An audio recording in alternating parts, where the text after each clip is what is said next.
और शरीर से तंदुरुस्त स्वस्थ हो।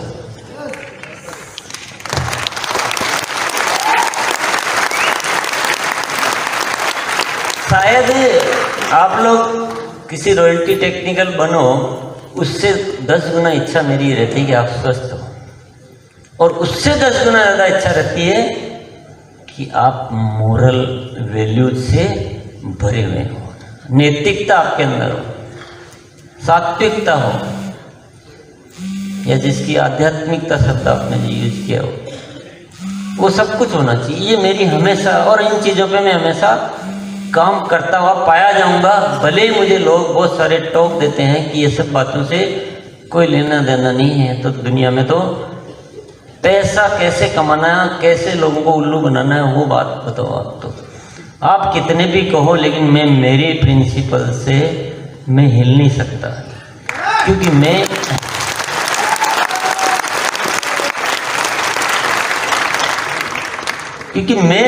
बच्चे समझ चुका हूँ। मैं बच्चे हैं, मेरे सारे मेरे बच्चे हैं, तो बच्चों के लिए तो हर तरह से मैं परिपूर्णता देखना चाहूँगा।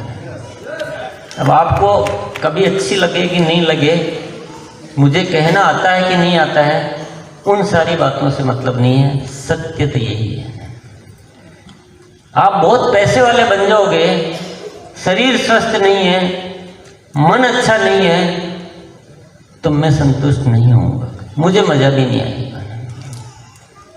मेरे साथ तो उल्टा है, थोड़ा पैसा कम भी होगा चल जाएगा, लेकिन तन मन स्वस्थ होना चाहिए। यस।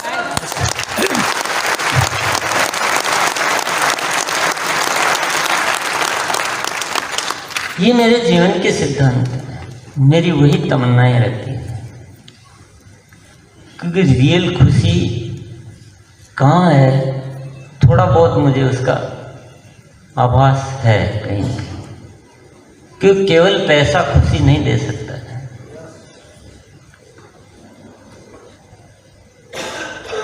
जब तक जीवन में अच्छा ही नहीं है ना, तो पैसा अपने आप में कोई अच्छा ही नहीं बन सकता।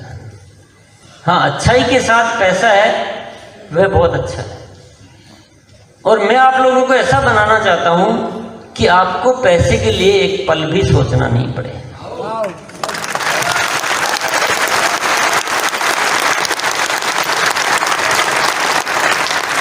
जैसे इंसान पैसे के लिए सोचता है, उसमें दोष आ जाता है। मैं ऐसा तरीका, ऐसे रूप में डेवलप करना चाहता हूं कि आप सिर्फ अच्छाई के लिए जिए, आप सिर्फ दुनिया के लिए जिए, और पैसा आपके इधर ऐसा सिस्टम बन जाए कि आप उस साइड से बिल्कुल निष्फिक्र हो जाए। मतलब आपको जरा ख्याल भी नहीं करना पड़े कि क्या होगा, मेरी जरूरतें कैसे, वो इतना सिस्टम बन जाना चाहिए। और उसके लिए हम जिए तो जीना नहीं है, उसमें दोष आ जाता है। इसीलिए तो दोष आया, वो कहीं ना कहीं बिगाड़ता है इंसान को। एक पिकअप सेंटर पर सामान खरीदने जाता है नया कोई डायरेक्ट सेलर, तो पैसे की कैलकुलेशन की वजह से कभी कभी ऐसा कह देता है कि तुम खरीद के क्या करोगे, मैं तुमको ऐसे ही ज़्यादा डिस्काउंट दे देता हूँ। होता है ना ऐसा? यस। वो कैलकुलेशन लगा रहा है कि मेरे कोर्ट पे खरीदूंगा तो मुझे इतना फायदा होगा, आधा इसको दे देता हूँ। वो बाकी सारी जो चीजें हैं ना, वो भूल गया। या फिर वो पूछ लेता है कि तुम किस टीम के हो, वो तो तुमको क्या सपोर्ट करेगा, ये है वो है। या कभी कभी कोई आईडी मांग लेता है, कभी ये कर लेता है, कभी क्या कर लेता है। ये जस्ट फॉर एग्जाम्पल है, आप लोग ऐसा नहीं करते हो, पर ऐसी हरकतें होती तो है ना कहीं ना कहीं। क्यों हुई? लालच। क्योंकि केवल पैसा दिखा, अपना डिजाइन भूल गया, अपनी जिम्मेदारी भूल गया। तो पैसा इंसान को बिगाड़ देता है, और पैसा जैसे इंसान को बिगाड़ता है, वो हर रूप में असफल हो जाता है, पैसा भी नहीं आता उसके। और जो अच्छा ही, जो किसी को भी देख के खुश होता है, उसको हेल्प करता है, वो इस आरसीएम में क्या होता है, बहुत विश्वास हासिल कर लेता है दुनिया का, लोगों का, अपनी टीम का। और जो विश्वास हासिल करता है वही आगे बढ़ पाता है। ये आरसीएम का है। यहाँ पे चालबाज लोग ज़्यादा आगे नहीं बढ़ पाते, वो ऐसा समझते हैं, कोशिश करते हैं, पर वो फेल हो जाते हैं। पर लेकिन जो अच्छे लोग होते हैं, जो हेल्पिंग नेचर के लोग होते हैं, वो बहुत विश्वास हासिल कर लेते हैं अपनी टीम का, दूसरी टीमों का, तो वो बहुत आगे बढ़ते। बोलो जी यार, सीधा सीधा फंडा है, अपनी टीम को बच्चों जैसा प्यार करो, सर्वस्व विकास के लिए सोचो। पैसे के लिए जीना पड़े तो यानी हमने जीना सीखा ही नहीं, या हमारे काम करने का तरीका कोई ठीक नहीं है कि हमें पैसे के लिए फिक्र करनी पड़ती है। आपने या तो कहीं ना कहीं अपनी जिम्मेदारी पूरी नहीं की,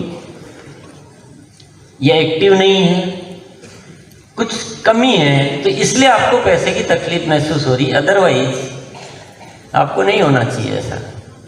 सिस्टम का ये ऐसा ही बना हुआ है।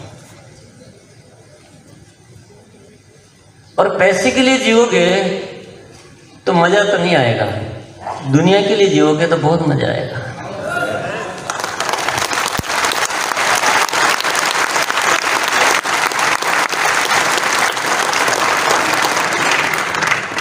लोगों के लिए जो काम करता है ना, वहां जो आनंद है, उस आनंद को महसूस जिसने किया है ना, उसी को पता है।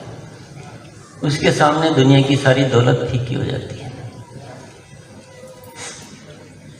तो टीम को बच्चों के रूप में लेना है, पूरे आरसीएम को परिवार मानना है, अपनी फैमिली के रूप में लेना है, और पूरे देश को अपना घर समझ। अपनी माँ के रूप में लेना है।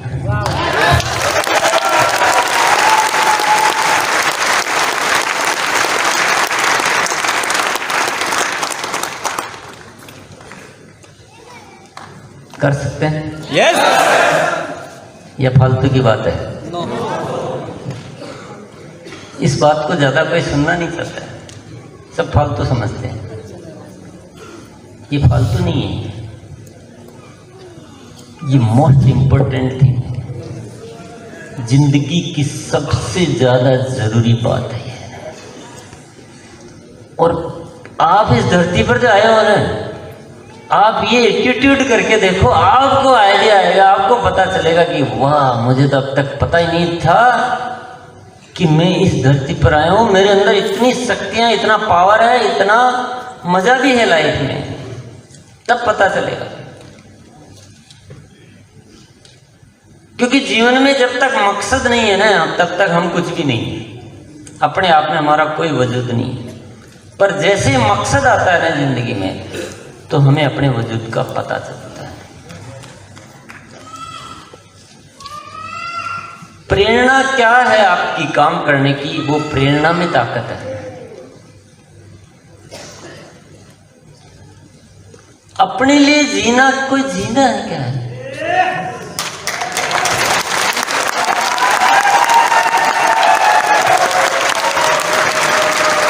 अगर अपने लिए ही जीना होता तो भगवान ने हमें कीड़े मकोड़े बनाया होता।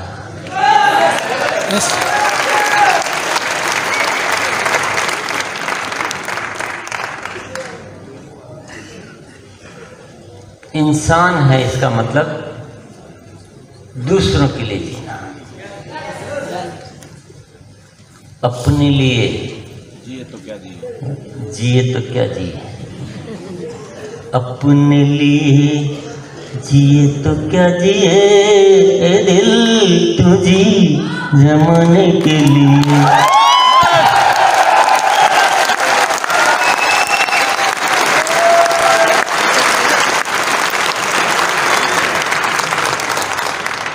अपने लिए क्या जीना है? जीवन को बर्बाद करना है। अपने लिए जीना यानी सब कुछ मिली हुई संपत्ति को समाप्त कर देना। जो अनमोल मिला है उसको मूल्यहीन के सामने व्यर्थ कर देना। अपने लिए जिए यानी व्यर्थ के जिए, दुनिया के लिए जिए यानी अनमोल के लिए जिए। और एक पते की बात बताता हूं, जो अपने लिए जीता है वो कमजोर हो जाता है, जो दुनिया के लिए जीता है वो ताकतवर हो जाता है।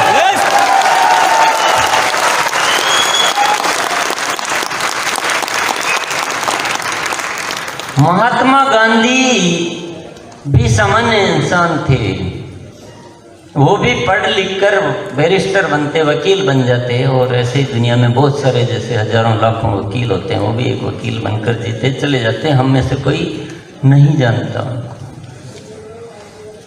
पर उनके जीवन में जब एक मकसद आ गया कि मुझे इस देश के लिए जीना है, तो उसके अंदर शक्तियां आ गई, ताकतवर बन गए। पता नहीं कहां से ताकत आ गई, और उनको आज पूरी दुनिया जानती है, जानती रहेगी। तो कहां से आई बताइए? कहां से? कहीं बाजार से खरीद के लाए क्या? नो। किसने वरदान में दी क्या? नो। कहां से आई? मकसद से आई। मकसद कि देश के लिए जीना है मुझे, अपने लिए कुछ भी नहीं चाहिए। एक कपड़ा, एक लंगोटी और एक लाठी, पूरा जीवन देश के कुर्बान कर दिया, तो महान बन गए, ताकतवर बन गए, शक्तियां आ गई। मकसद छोटा होता है, इंसान छोटा। मकसद बड़ा, इंसान बड़ा। और एक चीज और बता दूं आपको,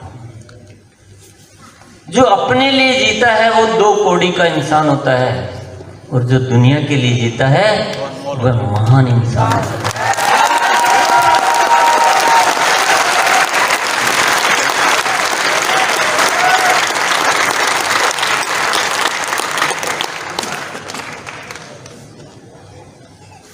और जो अपने लिए जीता वह डरपोक होता है, जो दुनिया के लिए जीता वो निडर होता है।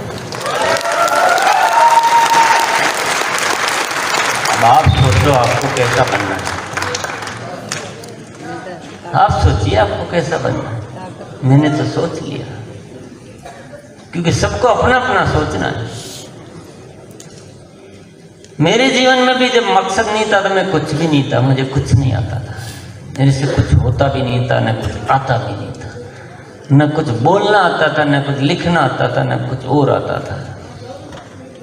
लेकिन एक मकसद आया और मुझे पता नहीं कहां से वो शक्तियां अंदर से आ गई, और मैं अपने आप को देख पाया।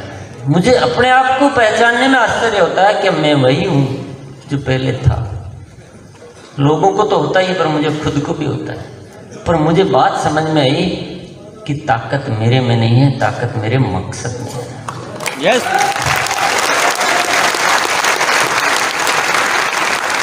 और ये नए भारत के निर्माण की जगह मैंने अगर लिखा होता है कि दुनिया का सबसे बड़ा बिजनेस, तो शायद मैं सबसे कमजोर होता। नए भारत के निर्माण में वो ताकत है कि आप लोगों को लिए अपनी दुकान को, डायमंड क्लब और ऐसे छोटी छोटी चीजों के लिए सैकड़ों सैकड़ों बार कहना पड़ता है। और मुझे आरसीएम के लिए कुछ भी करना हो, बड़े से बड़ा निर्णय करना हो, तो एक भी बार किसी को कहने की जरूरत नहीं।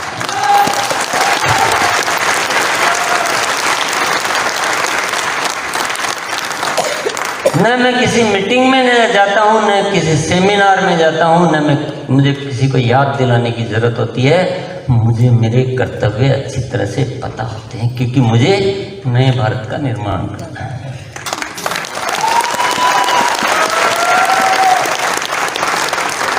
तो यहाँ मैं कोई अपनी तारीफ नहीं करना चाह रहा हूँ, मैं जस्ट आपको एक्सप्लेन करना चाह रहा हूँ कि क्या होता है, परिवर्तन कैसे आता है। और आप सब यहाँ बैठे हैं, अगर आपने अपनी जिंदगी में सब कुछ देखना चाहते हो, तो आपको अपना मकसद बदलना पड़ेगा।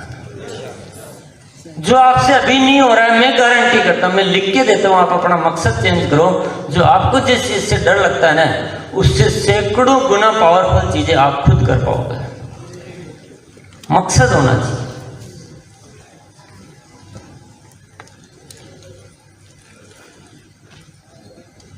और कौन कहता है कि दुनिया को नहीं बदला जा सकता है? आप एक बार सोच के तो देखिए। और आज इस देश की सबसे बड़ी जरूरत है, बदलाव लाना बहुत जरूरी है, नहीं तो सब कुछ बर्बाद हो जाएगा। आप खुद ही सोच लीजिए क्या अच्छा हो रहा है, हर साल से हर साल में क्या ठीक हो रहा है। जिन चीजों को हम ठीक समझ रहे हैं वो तो सब विनाशकारी है। जब तक इस जगत में प्रेम नहीं आएगा तब तक कुछ भी ठीक नहीं हो सकता। जब इंसान ही इंसान को खाने वाला है तो ये विकास नामक चीजें नहीं तो सब कुछ बर्बाद कर देती है। सबसे पहले मन का विकास बहुत जरूरी है। आप खुद ही सोच लीजिए, मैंने जो भी कहा है आपको क्या गलत बोला बता, कुछ गलत है क्या? तो हिम्मत तो करो थोड़ा, डर किस बात का? अरे कोई अच्छाई के लिए जीता है और अच्छाई पूरी नहीं भी हो पाती है तो भी उसके जीवन में अफसोस नहीं रहता है, लेकिन जो अच्छाई के लिए जीता ही नहीं है वो तो अफसोस भरा ही रहता है। डर किस बात का? आरसीएम का प्रोजेक्ट पूरा का पूरा बना हुआ है, पूरा प्रोजेक्ट आपके सामने खड़ा है। हो सकता है हम बाहर की दुनिया में आकर वो सारी चीजें नहीं देख सकते हैं कि वहाँ मजबूरियां, वहाँ कोई तरीका नजर नहीं आता है, पर हम आरसीएम के माध्यम से एक तरीका हमारे सामने है जो स्पष्ट दिखाई देता है। बिल्कुल अगर थोड़ा विजनरी आप होके देखोगे तो यहाँ से दिखाई देता है कि हम आरसीएम को ठीक से अपनी एक्टिविटीज करें। देखो मेरा जो प्रोजेक्ट है वो तो ये कहता है कि इस आरसीएम को थोड़ा एक्टिविटी ठीक करो। हम क्यों वो सिखाते हैं आपको सबकी अपनी दुकान, होम मीटिंग, डायमंड क्लब वगैरह वगैरह है। आप अगर थोड़ी एक्टिविटी को सुधार लो ना थोड़ा सा, तो इसमें 4-6 महीने के अंदर अंदर रॉयल्टी पे आ सकता है कोई भी आने वाला।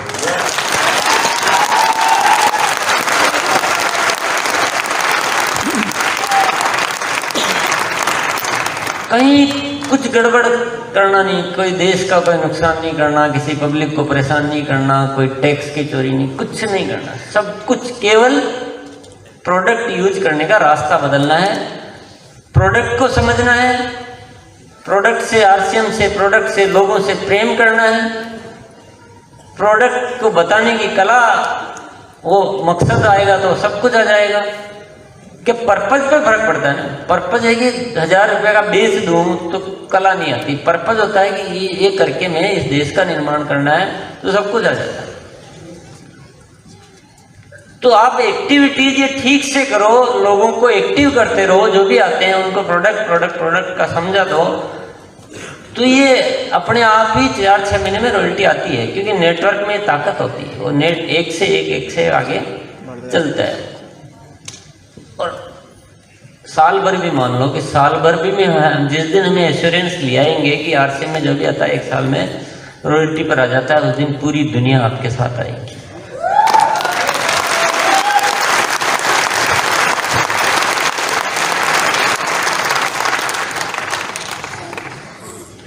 जब एक 10, 20 हजार, 15 हजार, 12 हजार की नौकरी के लिए पूरी दुनिया उलट कर आ जाती है, तो जहाँ ये पता लग जाएगा कि 1 साल के अंदर तो रॉयल्टी पर आना है और उसके बाद तो हर साल ग्रोथ होना है, आने वाली पीढ़ियों तक वो कहीं टूटने वाला नहीं श्रृंखला, तो क्या पूरी दुनिया आरसीएम में नहीं आएगी? yes! तो उसके लिए हमें वो चीज़ पहले स्टैंड करनी पड़ेगी। और मैंने तो उस काम को करने के लिए भी एक बहुत जोरदार प्रोजेक्ट बना रखा है, जो रामकिशन जी और इनकी टीम के साथ में चर्चा भी कर सका। इतना पावरफुल सिस्टम बनाया हुआ है कि उसके अकॉर्डिंग मेहनत तो देखो करनी पड़ती है दुनिया में। आप चाहो मुफ्त में कुछ मिल जाए, कुछ नहीं मिलता है। मेहनत करनी पड़ती है, सिस्टमेटिक होना पड़ता है, निश्चित होना पड़ता है। अधर-जुल में लटकने वाला इंसान कुछ नहीं कर सकता। तो ये सब चीज़ें आसान है, बहुत आसान है। मैं कहता हूँ इतनी ईजी है, सब कुछ किया जा सकता है। और जिस दिन ये सिस्टम खड़ा कर देंगे, आरसीएम का एक बहुत बड़ा परिवार होगा, आरसीएम का अपने आप में एक आकर्षण होगा, और हम फिर आरसीएम का एक बड़ा प्लेटफॉर्म बनाकर धीरे धीरे जो वैल्यूज है ना इनको बढ़ाएं, प्रेम बढ़ाएं। अभी भी कुछ तो नजर आ रहा है ना आपको, ये बाहर की दुनिया से तो हम ज़्यादा अच्छे से जीते हैं, इसको और प्योर बनाएं हम, बन जाएगा और धीरे धीरे कोशिश करेंगे सब लोग मिलजुल के, तो धीरे धीरे पूरे हिंदुस्तान में एक अलग परंपरा पैदा हो जाएगी कि एक यहाँ पे सब लोग एक दूसरे से प्रेम करते हैं, कोई लड़ने वड़ने झगड़ने की बात नहीं करते। तो हो तो सब कुछ सकता है। तो RCM का प्रोजेक्ट तो रेडी है, अभी आप देख लो कि क्या करना है। और इसी में ही मजा है, और मैं तो इसके लिए ही करता हूं और करता रहूंगा।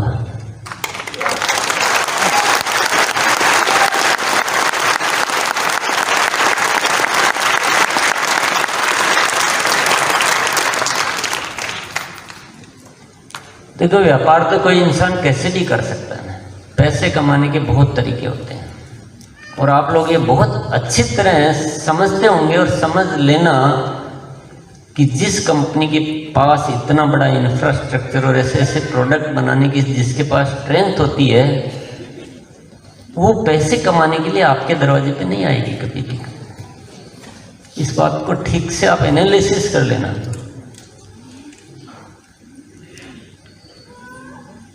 हम भी दुनिया की तरह बहुत सारे तरीकों से व्यापार धंधे कर सकते हैं, लेकिन हमारी जरूरत वो नहीं है, हमारा मकसद वो नहीं है। हमें जो भी करना है इस देशवासियों के माध्यम से करना है, तभी इस देश में बदलाव आ सकता है। हम तो व्यापार कर सकते हैं, लेकिन देश में बदलाव नहीं।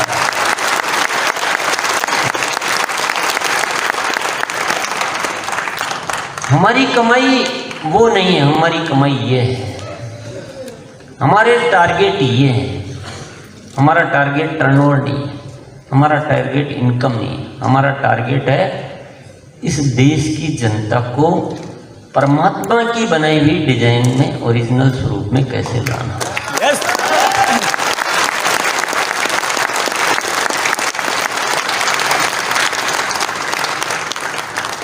और मैंने जो भी बात की है वो ज़्यादा देर आपके दिमाग में रहेगी नहीं, ये मेरा पास्ट एक्सपीरियंस बोलता है।